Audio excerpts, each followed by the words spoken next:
If you are running fever and I tell you that I can give you tools to diagnose your fever without going to a doctor, how cool that would be.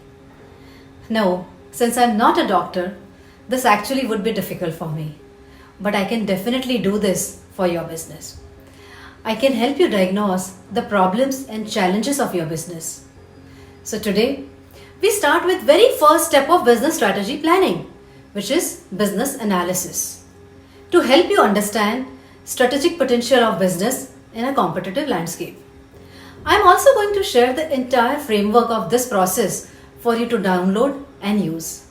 This is Priyanka Baya, business and strategy expert, helping businesses grow in a sustainable way. My goal here is to help the entrepreneurs to plan their business strategies on their own and make informed choices in day-to-day business activities. Please understand, this is not a magical formula. So you can't say abracadabra and the job is done. You will have to put efforts into executing this. So before we begin, do you know who is the driver of business strategy in your organization? Basically, who is going to define the strategy of your business? Depending on the organization, the strategy may come from the founder, somebody like Jeff Bezos, Elon Musk, who will drive the entire vision of the business. In some other organizations, strategy may develop from the experiences and views of internal management. As I explained in my last video, business analysis is the first step in strategy planning process. Though business analysis is the commonly used term, I actually prefer to call it finding your strategic potential in competitive environment.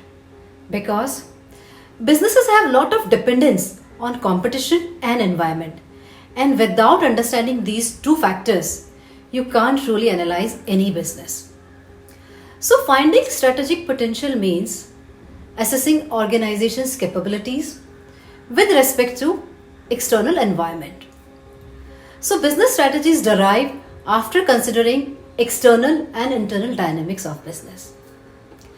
External analysis is about to understand competition and environment, and internal analysis is about to understand your own business. So we start with external analysis. Most organizations face a complex and changing external environment with high levels of unpredictability. So external analysis consists of two factors, environment and competition. So when we look at environment with respect to any business, again there are multiple factors. For example, let us look at a retail electronics store which may face a few challenges like this. Number one, the state of economy. If the economy is doing well, employment rate is high, the product demand would increase.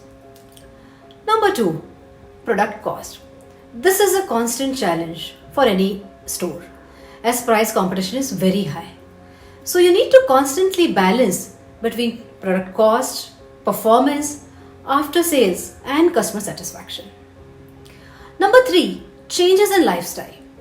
As more women are working, the demand for household appliances has increased.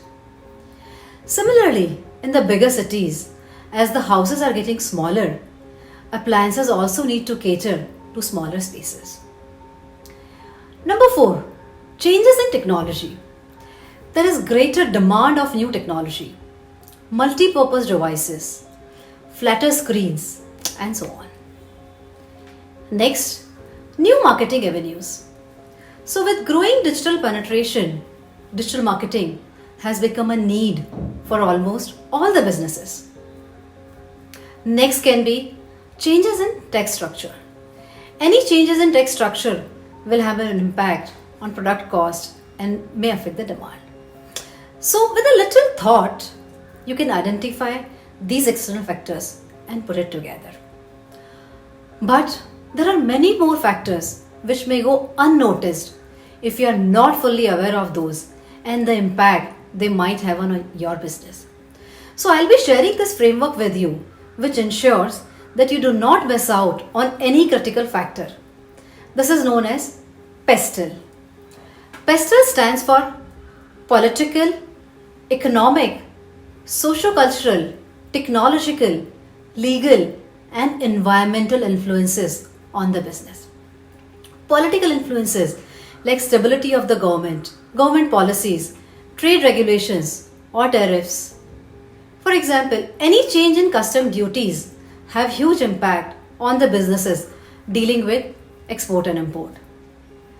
Economic influences like interest rate, inflation, unemployment, disposable income have impact on demand. In an economic recession, demand for non-essential product get hugely affected. Socio-cultural influences such as aging population, changing values, one or two children, international exposure, better education are important not only from the perspective of demand and revenue, but also from the perspective of human resource management. For example, parents with more disposable income and having only one or two kids have created huge demand for products for children, which was not the case earlier. Next, technological influences. Technological advancements alone can disrupt the entire business if you are not able to keep up to that. Legal influences. Company law, labor law, tax laws, international tax laws, all can have impact on the business.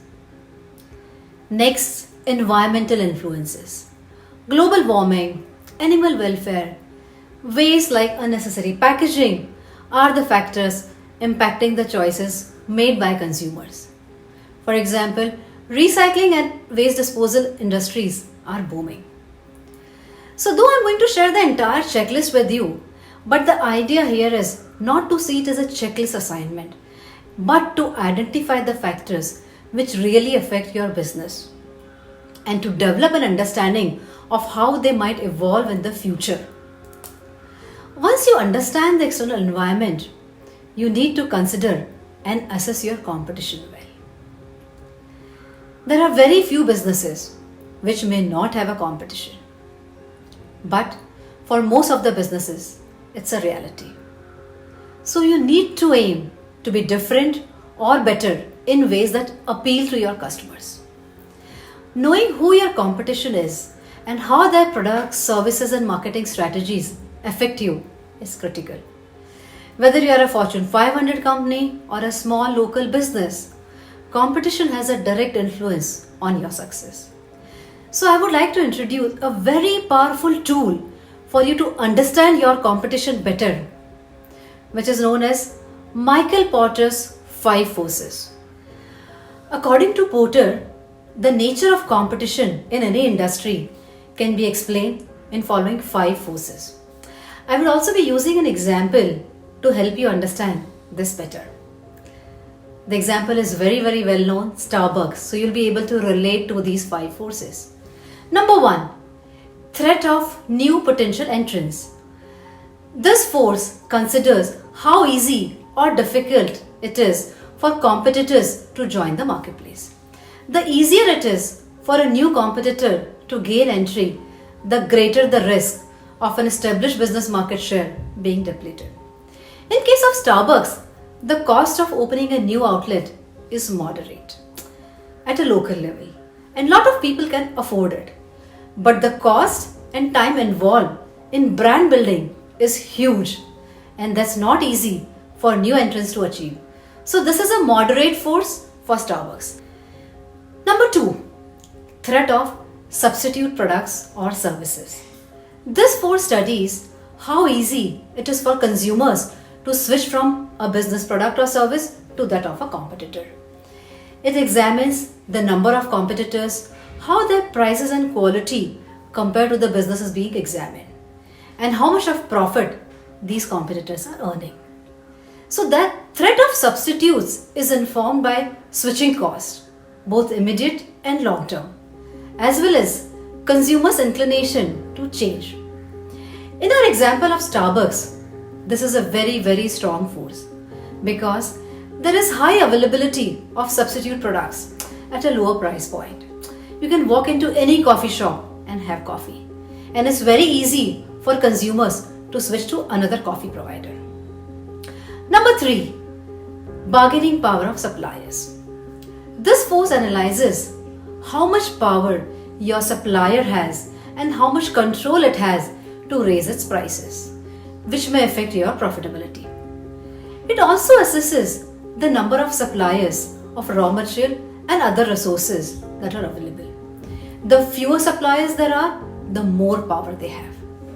In case of Starbucks, it has large number of suppliers who compete with each other.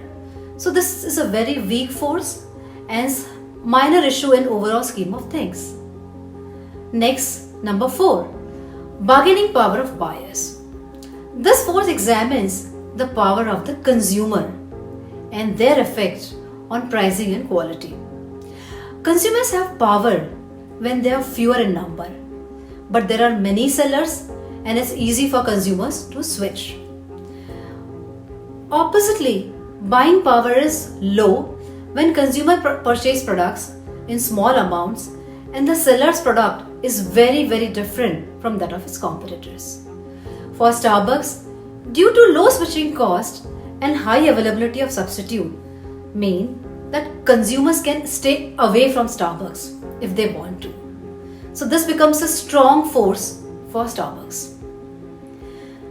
Number 5, rivalry among current competitors. This force examines how intense the competition is in the marketplace. It considers the number of existing competitors and what each one can do. Competition is high when there are more businesses selling a product or service. Consumer can easily switch to a competitor's offering for little cost. Advertising and price wars ensue, and as a result, it hurts a business's bottom line. For Starbucks, there are large number of coffee providers, and switching cost for consumers is very low. So this becomes another strong force. So for Starbucks, we can summarize the scenario like this.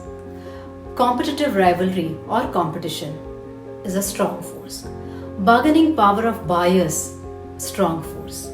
Bargaining power of suppliers is a weak force. Threat of substitutes or substitution is a strong force. And threat of new entrants is a moderate call. Now, I would like you to download the framework from the description below and use these 2 tools for external analysis of your business. I know that can seem very complicated, but I have tried to simplify these to a great extent.